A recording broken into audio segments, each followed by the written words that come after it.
మొదటి రోజు కర్ర పూజతో స్టార్ట్ చేశారు. ప్రస్తుతం మనతో పాటు ఖైరతాబాద్ గణేష్ ఉత్సవ కమిటీ మెంబర్స్ ఉన్నారు, వారితో మాట్లాడదాం. అక్క, ఈ రోజు ఆల్రెడీ పూజ స్టార్ట్ చేశారు, ఏ విధంగా ఏర్పాట్లు చేయబోతున్నారు? 2.5 నెలల సమయం ఉంది. అవునమ్మా, ఈసారి మేము అనుకున్నాము 3 నెలలు వస్తుంది అనుకున్నాము. రెండు అంకులు కృష్ణ అంకులు 3 నెలలు అనుకున్నాం, కానీ ఈసారి నిర్జల ఏకాదశి చాలా లేట్గా వచ్చింది. కాబట్టి మనకు 2.5 నెలల సమయమే ఉన్నది. కాబట్టి ఈ 2.5 సమయంలో యుద్ధ ప్రాతిపదికన మనము గణపతిని షురూ చేస్తున్నాము. పండుగ రోజు వరకు రెడీ అయ్యే విధంగా అన్ని మ్యాన్ పవర్ ఎక్కువ పడాలన్నా కూడా వాళ్ళని అరేంజ్ చేసుకొని మేము ముందుంచడానికి ట్రై చేస్తాం ప్రజల ముందుకి.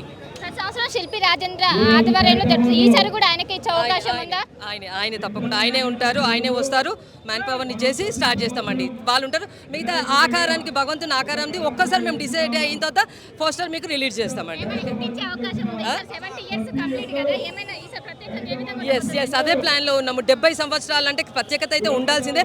69 సంవత్సరాలకే ఆ మహాగణపతి విద్యాగణపతిగా చేశామంటే ఈసారి ఇంకా పెద్ద ఎత్తున చేయాలన్న ఆలోచన మాత్రం మాకు తప్పక ఉంటుందమ్మా. మీరు అంచనా వేసిన దానికన్నా ఎక్కువ మంది భక్తులు వస్తున్నారు, దర్శించుకుంటున్నారు. బారిగేట్స్ కూడా కొంచెం మెడికల్ క్యాంప్స్ కూడా ఏర్పడి ఈసారి ఏ విధంగా ఏర్పాట్లు తీసుకున్నారు? సేమ్ లాస్ట్ ఇయర్ లాగానే medical camps, mother feeding, mobile vans, mobile toilets అవన్నీ ఉంటాయి. కానీ ఈసారి మోతాదు ఎక్కువ పెంచుతాం. ఎందుకంటే పోయిన సంవత్సరము క్రౌడ్ డబల్ అయిపోయింది కాబట్టి ఈసారి తప్పకుండా ఎక్కువ పెంచేస్తామమ్మా. గత సంవత్సరం నుంచి సుదర్శన్ గారు లేరు, ఇప్పుడు ఏ విధంగా? చాలా బాగా ఈసారి అయితే మంచిగా ఎత్తున చేయాలనుకుంటున్నాం. రాజ్కుమార్ రాజకుమార్ అన్న, చెప్పండి, ఈరోజు మొదటి పూజ చేశారు, ఎలా అనిపిస్తుంది? చాలా సంతోషంగా ఉందండి. ప్రతి సంవత్సరం ఆనవాయితీగా నిర్జల ఏకాదశి రోజు ఏ విధంగా పూజ చేస్తామో మన గౌరవ ఖైరతాబాద్ ఎమ్మెల్యే గారు, అదేవిధంగా బస్తీ పెద్దలందరూ కలిసి వారి సమక్షంలో ఆనవాయితీగా ఏ విధంగా జరుగుతుందో అదే విధంగా శాస్త్రోక్తంగా నిర్జల ఏకాదశి రోజు కర్ర పూజ చేస్తా ఉన్నాము.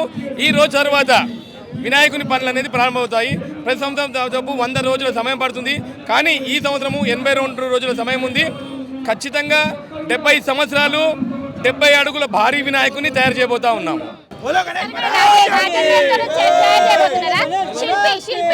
శిల్పి రాజేందర్ గారు బయట అవుట్ ఆఫ్ స్టేషన్ వెళ్ళారండి. ఆయన వస్తారు. ఆయన ఆధ్వర్యంలోనూ ప్రతి సంవత్సరం లాగే అందరి కలిసికట్టుగా ఖైరతాబాద్ వాదులు అందరు కలిసికట్టుగా ఖచ్చితంగా సక్సెస్ చేస్తాం. ఖచ్చితంగా అండి. ఎందుకంటే ఇది వినాయకుని తయారు చేసే ప్రతి టీము అనుభవజ్ఞులైన ఆర్టిస్టులు ఉన్నారు. షెడ్ వేసే వారు షెడ్ వేస్తారు. అదేవిధంగా వివిధ రాష్ట్రాల నుంచి వచ్చే కళాకారులు వారి పని చేస్తారు. అంటే ఇంతకుముందు మాకు ఎట్లుంటుండే చెన్నైకి సంబంధించిన వాళ్ళని 2 నెలల ముందు పిలుస్తుండే. ఈసారి ఇంకొంచెం తొందరగా పిలిచి విగ్రహాలని రెడీ చేస్తాము. ఏం లేదండి, ఖచ్చితంగా ఈ రోజు వర్షం పడుతుంది. నిన్న సాయంత్రం కూడా చెప్పాము 100%. ఎందుకంటే ఈ ప్లేస్ శుద్ధి చేయనికే వర్షం పడుతుంది. అదేవిధంగా నేను చెప్పాను 11 రోజులలో కూడా ఒకరోజు నిమజ్జనం చేసే రోజు భారీ వర్షం పడుతుంది. ఆ వర్షం పడ్డ తర్వాత హుస్సేన్ సాగర్ కూడా క్లీన్ అవుతుంది. ఎందుకంటే హుస్సేన్ సాగర్ చాలా కామెంట్ చేస్తారు కాబట్టి అది క్లీన్ అవుతుంది. వినాయక సాగర్ వెళ్తారు. ముఖ్యంగా ఈ రోజు మరి బస్తీ ప్రజలందరూ, కృష్ణ యాదవ్ గారు, మరి ఇతర చాలా మంది పెద్దలందరూ సమక్షంలో సక్సెస్ఫుల్లీ ఈ కర్ర పూజ అనేది జరగడం జరిగింది అనమాట. సెక్యూరిటీ కూడా పెంచే అవకాశం ఉందా? బారిగేట్స్ ఎందుకంటే మీరు అంచనా వేసిన దానికన్నా ఎక్కువ మంది భక్తులు వచ్చి దర్శించుకుంటున్నారు. చూడండి, ఖచ్చితంగా అండి. ఎందుకు ముందు ఖైరతాబాద్ వినాయకుని తక్కువ పబ్లిక్ వస్తుండే, కానీ గత మీరు 2 సంవత్సరాల నుంచి చూస్తే పబ్లిక్ అన్కంట్రోల్గా వస్తుంది. దాని తగ్గట్టు పోలీస్ సిబ్బంది మెంబర్స్ వాళ్ళందరినీ కోఆర్డినేట్ చేస్తూ సంఖ్య కూడా పెంచే అవకాశం ఉంటుంది. సో మొత్తం మీద ఇదే పరిస్థితి. ఈ సంవత్సరం పెద్ద ఎత్తున ఏర్పాట్లు చేసాం. ప్రతి సంవత్సరం ఎంత అంగరంగ వైభవంగా చేస్తామో ఈ సంవత్సరం కూడా అదే విధంగా చేసేందుకు కూడా ప్రతి ఎత్తున చూసినా మనం చూడొచ్చు. ఖైరతాబాద్ బడా గణేష్కి సంబంధించిన ఏదైతే మొదటి కర్ర పూజగా ఈరోజు స్టార్ట్ చేశారు. ఇది మండపానికి మొదటి కర్ర పూజగా ఈరోజు స్టార్ట్ చేసి ఇప్పటి నుంచి ఏవైతే బడా గణేష్కి సంబంధించిన పనులు అనేటివి కూడా ఈరోజు స్టార్ట్ చేయబోతున్నారు. ఒకవైపు మనం చూసుకోవచ్చు, ఇంకోవైపు ఏదైతే ఖైరతాబాద్ బడా గణేష్ ఉత్సవ కమిటీ మెంబర్స్ అందరూ కూడా పాల్గొని గత సంవత్సరం ఇన్ని సంవత్సరాలు ఎంత అంగరంగ వైభవంగా జరుపుకున్నామో ఈ సంవత్సరం కూడా అదే అంగరంగ వైభవంగా జరుపుకుంటూ అండ్ ఈ సంవత్సరం 70 years దాటడంతో ఈసారి చాలా ప్రత్యేకంగా తీసుకొని ఇంకోవైపు సెక్యూరిటీ పర్పస్ కూడా అన్ని జాగ్రత్తలు తీసుకుంటూ ఒకవైపు పోలీసులు అన్ని శాఖల సమన్వయంతో ప్రత్యేక ఏర్పాట్లు చేస్తామని ఒకవైపు ఉత్సవ కమిటీ మెంబర్స్ చెప్తున్నారు. మొత్తం మీద ఈ కర్ర పూజలో ఖైరతాబాద్ ఎమ్మెల్యే దానం నాగేందర్ పాల్గొని మొదటి పూజ ఏదైతే కర్ర పూజ సంబంధించి స్టార్ట్ చేశారో మొత్తం మీద ఈ రోజు నుంచి ఖైరతాబాద్ బడా గణేష్కి సంబంధించిన పనులు అయితే చురుగానున్నాయి. ప్రతి సంవత్సరం 2 నెలలు దాకా టైం ఉంది, కానీ ఈ సంవత్సరం 80 రోజులు మాత్రమే టైం ఉండడంతో ఎవరైతే వర్కర్స్ ఉంటారో వాళ్ళని ఇంకా రెట్టింపు పెంచి వర్క్ అనేది ఇన్ టైంలో అయ్యే విధంగా మేము ఇక్కడున్న అన్ని ఏర్పాట్లు చేస్తామని ఇక్కడున్న ఉత్సవ కమిటీ అయితే చెప్తున్నారు. మొత్తం మీద ఈ రోజు కర్ర పూజతో పరా గణేశులకు సంబంధించిన పనులు అయితే ప్రారంభమయ్యాయి. ఇంకా 80 రోజుల టైం ఉంది. 80 రోజులు మొత్తం పూర్తిగా ప్రతి సంవత్సరం ఎంత అంగరంగ వైభవంగా గణేశుని పండుగ జరుపుకుంటామో ఈ సంవత్సరం కూడా అదే విధంగా జరుపుకునే విధంగా ఒకవైపు సెక్యూరిటీ పర్పస్ కూడా అన్ని ఏర్పాట్లు తీసుకుంటాను, ఒకవైపు ఇక్కడ ఉన్న కమిటీ మెంబర్స్ అయితే మనతో చెప్తున్న పరిస్థితి. కెమెరా పర్సన్ శివతో కలిసి శిల్ప, RTV హైదరాబాద్.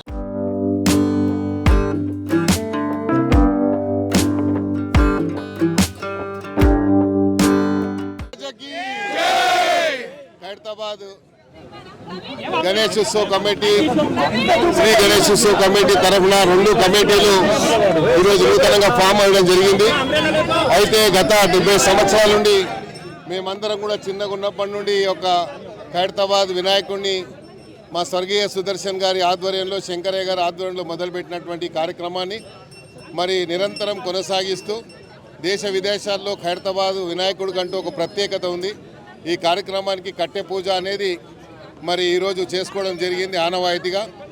ఈరోజు తర్వాత ఇక్కడ వేసేటువంటి షెడ్ కానీ తర్వాత మేము ఈ సంవత్సరం 70 అడుగుల మరి వినాయకుడిని ఇక్కడ పెడతా ఉన్నాం. అది కూడా ఈకో ఫ్రెండ్లీ వినాయకుడిని పెట్టి మన ప్రకృతిని కాపాడుకునేటువంటి మరి క్రమంలో భాగంగా ఈ కార్యక్రమాన్ని ప్రతి ఏటా జరుపుకున్నట్టుగా పెడుతున్నాము.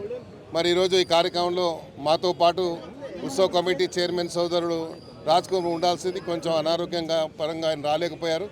వారి తరఫున గణేష్ ఉత్సవ కమిటీ, శ్రీ గణేష్ ఉత్సవ కమిటీ తరఫున ఇక్కడ విచ్చేసినటువంటి మీడియా సోదరులకు, ప్రధానంగా ఈ ఖైరతాబాద్ గణేష్ ఉత్సవ కమిటీకి మరి ఈరోజు ఇంత పెద్ద ఎత్తున పేరు దేశవ్యాప్తంగా ప్రపంచవ్యాప్తంగా పేరు వచ్చింది అంటే దానికి ప్రధానమైనటువంటి కారణం ఏంటి అంటే ఇక్కడ ఉన్నటువంటి మీడియా సోదరులందరికీ నేను మనస్ఫూర్తిగా వారికి ధన్యవాదాలు తెలియజేసుకుంటూ, ఈ ఖైరతాబాద్ గణేష్ ఉత్సవ కమిటీ, శ్రీ గణేష్ ఉత్సవ కమిటీ అనేది ఈ ఖైరతాబాద్లో ఉన్నటువంటి ప్రతి కుటుంబ సభ్యులు, ఈరోజు ఒక్క కుటుంబం అని కాదు, హిందువులు కానీ ముస్లింలు కానీ అందరూ కూడా ఇక్కడ భాగస్వాములై వచ్చేటువంటి భక్తులకు ఎలాంటి అసౌకర్యం కలగకుండా లక్షలాది మంది వస్తారు కాబట్టి 11 రోజులు ఆ వచ్చేటువంటి భక్తులకు ఎలాంటి అసౌకర్యం కలగకుండా మరి జాగ్రత్తలు తీసుకోవడంలో మా ఖైరతాబాద్లో పుట్టినటువంటి ప్రతి బిడ్డ, ప్రతి తమ్ముడు, ప్రతి అన్న వచ్చి ఇక్కడ పనిచేస్తున్నారు కాబట్టి అందులో భాగంగా మరి చేస్తున్నటువంటి అందరికీ కూడా పేరు పేరున ధన్యవాదాలు తెలియజేసుకుంటూ మరి యొక్క కార్యక్రమాన్ని ఈ 11 రోజుల ఉత్సవాన్ని జరిగేటువంటి దీంట్లో ప్రధానంగా మాకు గవర్నమెంట్ తరఫున ప్రభుత్వ పరంగా నిన్న నేను ముఖ్యమంత్రి గారిని కలిసినప్పుడు వారు కూడా చెప్పడం జరిగింది. మరి గత సంవత్సరం కంటే ఈసారి ఇంకా పెద్ద ఎత్తున మనం ఏర్పాట్లు అరేంజ్ చేద్దామని చెప్పారు. దీనికి సంబంధించి పోలీసు డిపార్ట్మెంట్కి ఆదేశాలు ఇవ్వడం జరిగింది. R&Bకి, GHMCకి, హెల్త్ డిపార్ట్మెంట్కి, వివిధ విభాగాల వారు ఇందులో పనిచేస్తూ ఉంటారు. వారు కూడా 11 రోజులు ఇందులో నిమగ్నం అవుతారు. మీరు ఏ రకంగా అయితే మీడియా సోదరులు ఎట్లయితే పనిచేస్తారో ఇక్కడ ఉండి ఆ డిపార్ట్మెంట్స్ కూడా అలాగే పనిచేస్తాయి కాబట్టి వారికి కూడా ఉత్సవ కమిటీ తరఫున ధన్యవాదాలు తెలియజేసుకుంటూ ఈ కార్యక్రమాన్ని ఇంకా అంగరంగ వైభవంగా జరిగే విధంగా అందరూ కూడా ఖైరతాబాద్లో పుట్టిన ప్రతి అన్నాదమ్ముడు కూడా సహకరించాలని, మరి 2-3 రోజుల్లో మళ్ళీ కమిటీ సభ్యులంతా కూర్చొని రేపు కార్యాచరణ దీనికి ఎట్లా మనం ముందుకు తీసుకుపోవాలనేది ఒక 2-3 రోజులు ఒక మీటింగ్ ఏర్పాటు చేసుకోవడం జరిగింది. ఆ మీటింగ్ తర్వాత దీన్ని పెద్ద ఎత్తున ఈ కార్యక్రమాన్ని పెద్ద ఎత్తున తీసుకొని పోతాం. ఈసారి ఇంకా ప్రధానంగా వచ్చే ప్రతి భక్తుడికి కూడా ప్రసాదం ఇవ్వాలనేది చాలా సందర్భాల్లో నేను అధ్యక్షుడిగా ఉన్నాను కాబట్టి చాలా సందర్భాల్లో నాకు చాలా విన్నపాలు వచ్చాయి కాబట్టి ఈసారి వచ్చిన ప్రతి భక్తుడికి ఏ క్యూ లైన్లో ఉంటే ఆ క్యూ లైన్లో ప్రసాదాలు పంపిణీ కార్యక్రమం కూడా ప్రత్యేకంగా ఏర్పాటు కూడా చేయడం జరుగుతుందని కూడా ఈ సందర్భంగా తెలియజేసుకుంటూ